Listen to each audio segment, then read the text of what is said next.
film India yang berjudul Duvada Jagannatham, di mana seorang anak kecil yang bernama Duvada Jagannatham yang masih berusia 10 tahun dan sering melihat ketidakadilan di lingkungan, yakni Vinjaya Wanda.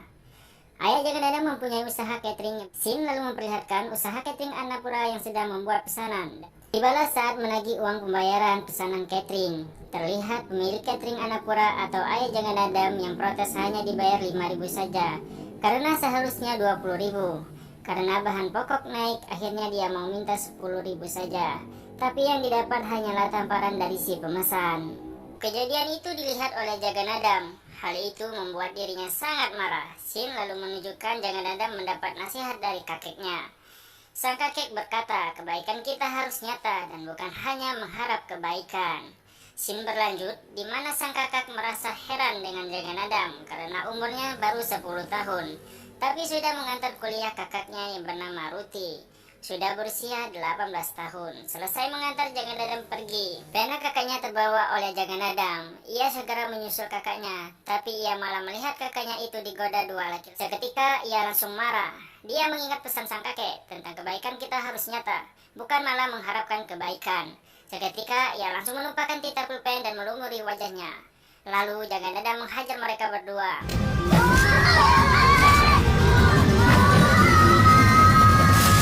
Jagannatham tidak disukai oleh ayahnya dan malah mendapat pukulan. Lalu Jagannatham dibawa ke kuil oleh ayahnya dan diberi kalung rudraksa, di mana jika dia memakai kalung itu dia diharamkan berkelahi. Dan jika dia melepas kalungnya dengan sengaja, maka ayahnya akan mati. Scene berlanjut, di 2 minggu kemudian Jagannatham membantu ayahnya di pasar, tapi tiba-tiba suara pistol membuat ketakutan warga di sana. Jagannatham bersembunyi melihat seorang mafia dengan anak buahnya menembak pundak seorang polisi. Seorang pedagang melihat Jagannatham dan menyuruhnya segera pulang saja. Jagannatham hendak berdiri, kalungnya malah tersangkut dan terlepas dari lehernya itu.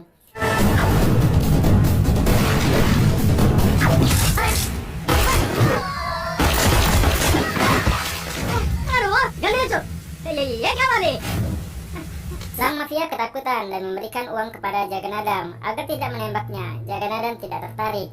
Dia langsung meluncurkan peluru dan berakhir kematian sang mafia.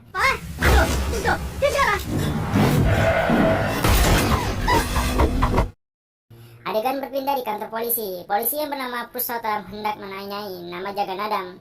Jagannatham justru fokus pada laki-laki yang kasusnya pemerkosaan wanita kampus. Tanpa pikir panjang, dia langsung menembaki laki-laki itu sampai mati. Setelah membunuh, Jagannatham meletakkan pistol dan menyebut namanya Duvada Jagannatham. Purushottam melihat itu langsung marah karena Jagannatham tidak bisa menahan diri membunuh seseorang. Mereka pun berdebat, berakhir kesepakatan antara mereka berdua. Wartawan berdatangan dan menanyakan sang pelaku yang berhasil membunuh mafia di pasar itu. Lalu polisi menjawab, pembunuhnya adalah seorang mafia yang bernama DJ. Waktu pun berlalu, Jagannatham kini sudah dewasa. Jagannatham kini adalah orang yang periang dan banyak berbicara. Dia bahkan dengan mudah menyelesaikan permasalahan dengan pelanggan. Tiba-tiba Purushottam menelpon dan memberitahu kalau sudah terjadi masalah di kota. Mereka kemudian bertemu di stasiun. Target kali ini adalah Tilo Marset, seorang kontraktor terbesar yang di dalamnya terdapat bisnis narkoba, di mana anak buah Tilo mencekoki narkoba kepada anak sekolah. Penyelidikan pernah dilakukan, namun berakhir dengan kematian 3 polisi. Purushottam berkata, DJ alias Jagannatham harus melumpuhkan anak buah Tilo Marset agar dia jadi lemah. Tapi DJ lebih tertarik memusnahkan biangnya alias akarnya agar masalah dapat tuntas. Hari eksekusi pun tiba.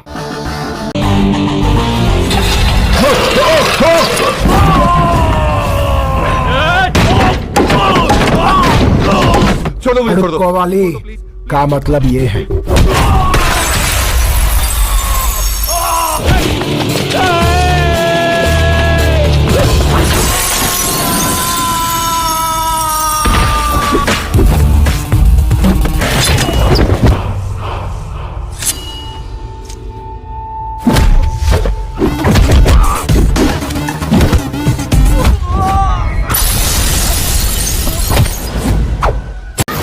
Menunjukkan Royal Naidu. Dia adalah seorang mafia. Pekerjaannya menipu dengan modus investasi hunian kredit dengan nama Royal Naidu. Dia adalah pendiri Agro Diamond. Setiap ada yang komplain tentang penipuannya, dia tidak segan menghabisi nyawa orang tersebut.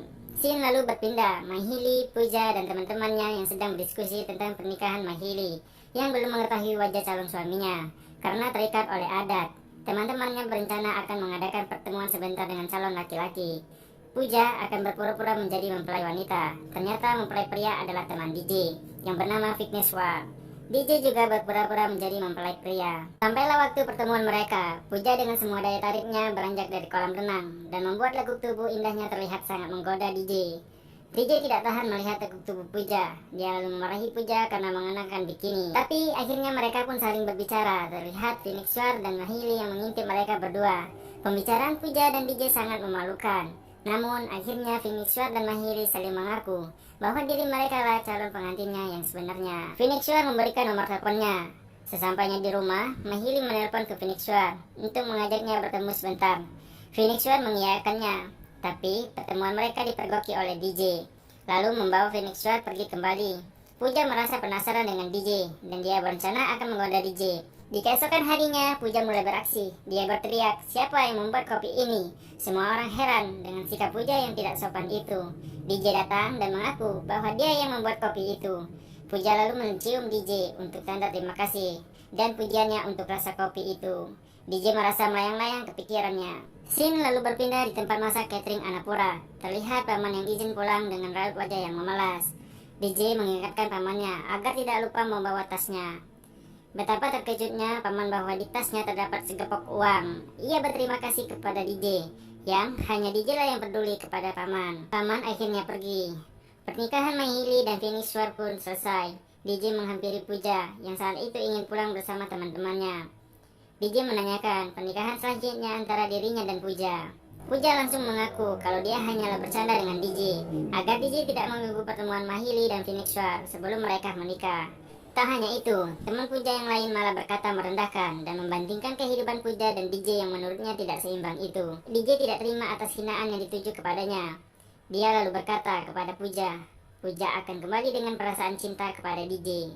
Akhirnya DJ pergi dengan motor Vespanya, tapi tiba-tiba dia melihat ambulans yang parkir di depan rumah paman. Paman meninggal bunuh diri. Paman menulis surat untuk DJ dan mengatakan penyebab dirinya mengakhiri hidup. Itu semua terjadi karena paman membeli tanah di Hyderabad yang katanya murah hingga dia masukkan tabungan di Agro Diamond. Tapi saat paman datang untuk membayar pengangsuran terakhir, ternyata PT Agro Diamond hanyalah investasi bodong. Ditambah lagi anak-anak paman yang selalu menyalahkan paman. Tekanan itu membuat paman mengakhiri hidupnya dengan menabrakkan diri di rel kereta api.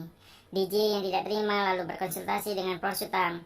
Porsutam menjelaskan investasi bodong diamond telah menipu orang dengan jumlah total 9.000 crores atau setara dengan 90 miliar. Porsutam menjelaskan semua orang di balik investasi bodong itu. Stephen Prakash sebagai direktur.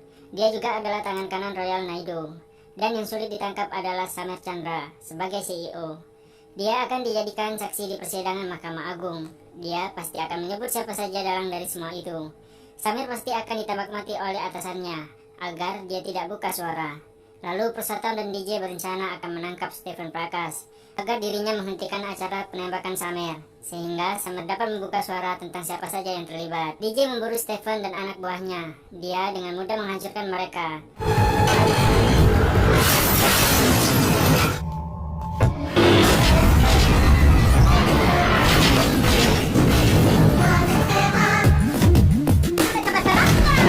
Lalu dia menyuruh Stephen agar segera menghentikan rencana penembakan Sameer, atau dia akan menembak Stephen berkali lipat. Karena kepepet, akhirnya mau tidak mau dia menuruti perkataan DJ.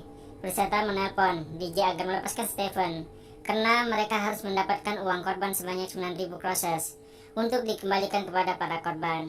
Scene berpindah kepada Menteri Perumahan. Dia ditanyai tentang investasi bodong kepada wartawan. Setelah itu dia langsung menemui sahabatnya, yakni Royal Naidu, untuk berdiskusi. Dia meminta bantuan kepada Royal Naidu agar mengusahakan agar dirinya bisa menjadi ketua menteri. Lalu sebagai jaminannya, Naidu akan menikahkan putranya cantik kepada putri menteri itu, yang bernama Puja. Tapi Naidu punya syarat, dia ingin tahu lebih detail siapa DJ. Singkat cerita, Puja pun setuju dengan perjodohan itu. Puja dan Cantik janjian di Dubai untuk bertemu. Awalnya Puja merasa sangat kagum dengan Cantik, yang menjemputnya di bandara. Cantik memakai pakaian serba mewah dan mahal. Chanti mengantar Puja belanja tas barang-barang lain yang Puja sukai. Tapi di saat mereka berdua istirahat di kedai kopi terbesar di Dubai, Puja malah kaget karena Chanti berteriak dan menyuruh Puja memakai hand sanitizer. Karena ada kuman di tangan Puja, seketika Puja mulai ilfil dengan kelakuan Chanti. Ditambah lagi, Chanti yang seperti orang gila berbicara sendiri dengan ibunya yang sudah meninggal. Chanti izin ke kamar mandi sebentar. Tiba-tiba Puja teringat gelang yang diberikan DJ waktu itu. Puja malah teringat perkataan DJ. Sepertinya Puja mulai jatuh cinta dengan DJ. Singkat cerita, Puja pun pulang ke India lagi. Sampainya di rumah, Puja pun protes kepada ayahnya karena menjodohkan dirinya dengan pria gila. Lalu Puja berkata yang dicintainya adalah Dufanda Jagannatham. Ayah Puja kewalahan dalam menghadapi putrinya, dan ia melaporkan kejadian itu kepada Naidu. Naidu langsung menyuruh Stephen menghabisi Jagannatham. Stephen pergi mencari Jagannatham dan membawa banyak pasukan. Jagannatham melihat mereka dan menggiring mereka untuk keluar. Seperti biasa, dia dengan mudah menghabisi mereka.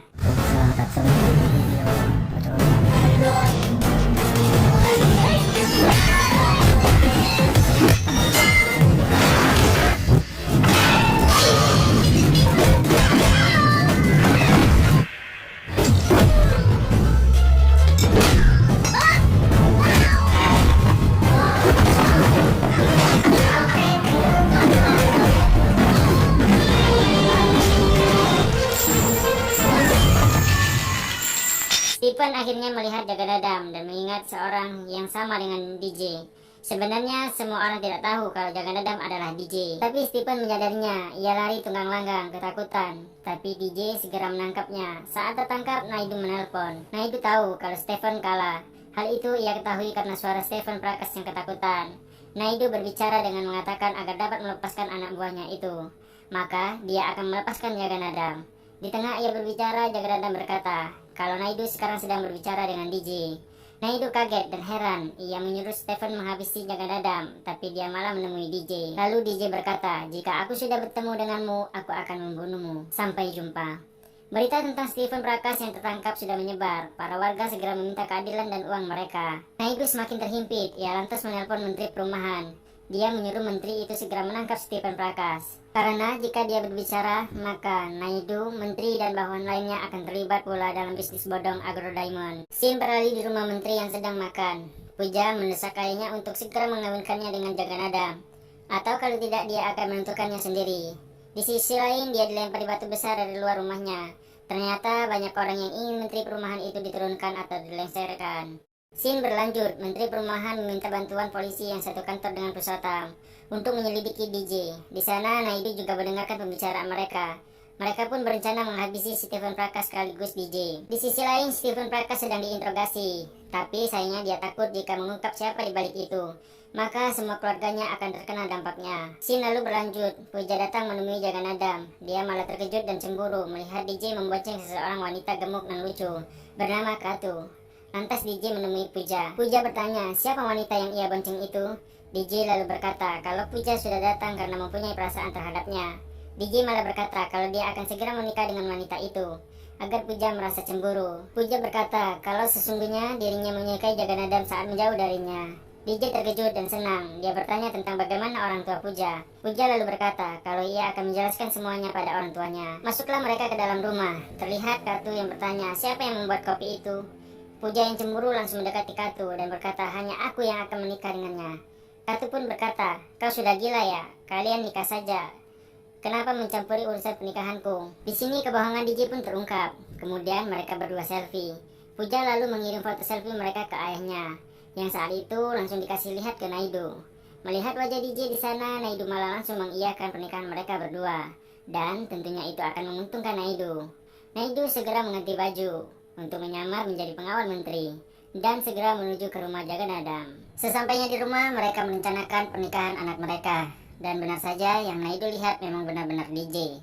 Dia mengingatnya karena saat itu dia sedang bersembunyi di dalam mobil yang dia tunggangi Stephen Prakas saat sedang melawan DJ. Singkat cerita, rombongan Puja pun berpamitan. Scene lalu kembali ke rumah Jagannatham.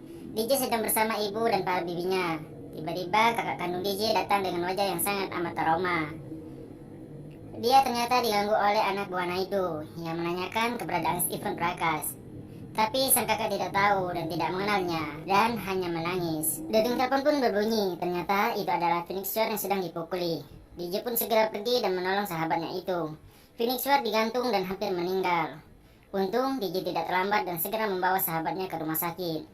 Sahabatnya itu juga mengatakan hal yang sama tentang Stephen Prakas. Teror masih berlanjut. Sekarang bahkan seluruh anggota keluarga DJ diteror telepon tentang Stephen Prakas. DJ lalu berdiskusi dengan Purushottam. DJ mengatakan permasalahan yang berakibat buruk bagi keluarganya itu. Lalu Purushottam menyarankan untuk melepaskan Stephen Prakas agar keluarga DJ menjadi aman dan mereka pensiun. Tapi DJ mengatakan, ibu, ayah, kakak, kau dan aku, apapun yang terjadi pada kita semua, jangan pernah melepaskan Stephen Prakas. Tidak ada gunanya mengampuni mereka, perang adalah jalan keluarnya. Lalu mereka mengatur strategi. DJ segera mengirim dan mengungsikan semua anggota keluarganya ke kota Tashi, agar mereka semua aman karena nyawa mereka memang terancam. Dan benar saja, anak buah Naidu datang ke rumah DJ. Mereka langsung menanyakan di mana Stephen Prakas berada. DJ pun diseret keluar. Sebenarnya warga sana berniat ingin membantu, tapi dilarang oleh DJ karena sangat berbahaya. DJ terus dipukuli, tapi dia tidak dapat melawan karena kalung sumpahnya masih mengikat di lehernya. Lalu seseorang menelpon Naidu. Ia mengatakan bahwa yang mereka pukuli bukanlah DJ yang mereka cari. Tapi Naidu tetap yakin bahwa dia adalah DJ yang asli. Lalu mereka membawa DJ pergi untuk diinterogasi. DJ berkata, pukullah aku semau kalian, tapi beritahu aku siapa nama tuan kalian. Karena DJ terus berkata tentang siapa tuan mereka, akhirnya pemimpin mereka menelpon Naidu kembali. Tapi Naidu malah menyuruh untuk membunuh saja DJ. Tapi sebelum mereka membunuh DJ, mereka menawarkan suatu permintaan terakhir. DJ pun meminta agar mereka melepaskan kalung Radaksa yang dikenakannya. Kalung pun sudah dilepas, itu tandanya DJ boleh langsung berkelahi. Dan langsung dengan mudah membalas pukulan yang dilayangkan kepadanya. Dia membunuh satu persatu pengikut Naidu. Sambil membunuh, dia menanyakan siapa tuan mereka. Satu persatu mereka mati, tapi masih saja tidak ada yang mau mengatakan siapa tuan mereka. Tibalah saat terakhir pemimpin mereka. Sebelum ditusuk, pisau dia menyebutkan Royal Naidu. Tapi naas, dia terlambat. Pisau sudah menancap di dadanya. Scene selanjutnya, DJ dan Purushottam menemui Stephen Prakas, lalu menanyakan di mana uang gelap senilai 90 miliar itu dan berapa bagian Stephen. Tapi Stephen Prakas menjawab kalau dia tidak tahu apa-apa tentang uang itu dan yang mengelola semua uang itu adalah Naidu. Stephen hanya ditugaskan untuk membunuh DJ. Itu dilakukan karena Naidu ingin menikahkan anaknya Chanti dengan putri menteri. Tapi sayangnya Puja menyukai DJ. Purushottam dan DJ membuat strategi kedua. DJ menugaskan Purushottam untuk mencari tahu bisnis apa yang dikelola oleh anak Naidu. Lalu DJ menemui Puja dan menanyakan informasi tentang Chanti. DJ lalu mengatakan kalau Jagannadam Sastri dan Dufanda Jagannadam adalah orang yang sama, tapi mereka berbeda karakter. Jika itu salah, maka Puja boleh menikahkan DJ. DJ meminta Puja agar menjelaskan tentang anak Royal Naidu. Berita kematian anak buah Naidu pun sampai kepada Naidu. Salah satu anggota kepolisian membocorkan siapa di balik laporan kepada DJ, yakni polisi Purushottam. Naidu berencana akan menyekap Purushottam agar DJ segera datang. DJ ternyata terbang ke Dubai. DJ dan Puja bersekongkol seakan-akan Puja akan menikah dengan Chanti. DJ memperkenalkan diri kalau dirinya adalah desainer. DJ juga menirukan gaya Chanti yang sering berbicara dengan ibunya yang sudah meninggal. DJ juga berpura-pura berbicara dengan ayahnya yang sudah meninggal. DJ menghasut Chanti agar membenci ayahnya dan agar dia juga membunuh ayahnya sendiri supaya ayahnya dapat menyusul ibunya. DJ memata-matai Chanti, dia selalu membutuhkan Chanti. Chanti menerima telepon dan harus bertemu seseorang di lantai paling atas. DJ diam-diam mengikuti dan menguping pembicaraan Chanti. Mereka memberi separuh sobekan dolar sebagai orang yang sah dalam pengambilan uang 90 miliar itu yang terletak di kafe Madinah. Di scene yang lain, Purushottam sudah disekap Naidu. Purushottam juga berkata kalau DJ juga sudah menangkap Chanti, anak Naidu. Naidu sangat khawatir. Tapi Chanti tiba-tiba datang, itu membuat Purushottam bingung. Naidu menanyakan tentang DJ. Dia malah teringat jaket yang berisi sobekan dolar yang dibawa DJ. Tak lama DJ datang membawa uang 90 miliar itu berkat sobekan dolar. Chanti mengamuk memukuli DJ. DJ menjelaskan, tapi Chanti tidak mau mendengarnya. Lama-lama DJ tersulut emosi dan membalas Chanti. Chanti terkapar. Chanti lalu terkejut melihat uang segitu banyaknya. DJ berkata kalau dia menipu Chanti. Kenapa dia bawa uang sebanyak itu ke hadapannya? Lalu ayah Chanti berkata DJ datang hanya untuk menyelamatkan temannya itu. Tapi DJ berkata lagi kalau dia tidak mengenalnya. Chanti lalu mengambil pistol dan akan menembak Purushottam. DJ juga menyetujui dan menyuruh tembak saja. Pistol sudah di hadapan Purushottam. Chanti segera akan menembaknya, tapi tiba-tiba DJ berpura-pura berkata dengan ayahnya kalau ibu Chanti menangis karena anaknya akan membunuh orang yang tak bersalah. Tapi mereka membiarkan pembunuh ibunya berkeliaran. Chanti bertanya, siapa pembunuh ibuku? DJ menjawab, yang membunuh ibumu adalah ayahmu sendiri. Ayahnya menyangkal dan bingung mau menjelaskan bagaimana. Akhirnya Cantik menembak dada ayahnya. DJ mengambil alih pistol dan menembak kepala Naidu 2 kali sampai akhirnya Naidu tewas. Cantik sangat senang ibunya kini damai. Scene lalu berlanjut, Prusata memberitakan pengembalian uang kepada para korban Agro Diamond. Prusata menanyakan DJ mengapa tidak menemui mereka. DJ masih tampak teringat ucapan kakeknya. Kebaikan kita harus nyata, tidak perlu diperlihatkan. Kini Stephen Prakas terbebas. Dia berjanji akan mengembalikan uang para korban. Cantik juga akan mendirikan perumahan atas nama ibunya. Tapi sayangnya Cantik ditangkap polisi. Dan film pun berakhir. Terima kasih buat kalian yang sudah menonton video ini sampai selesai. Kritik dan saran sangat saya butuhkan. Silakan tulis di kolom komentar. Terima kasih.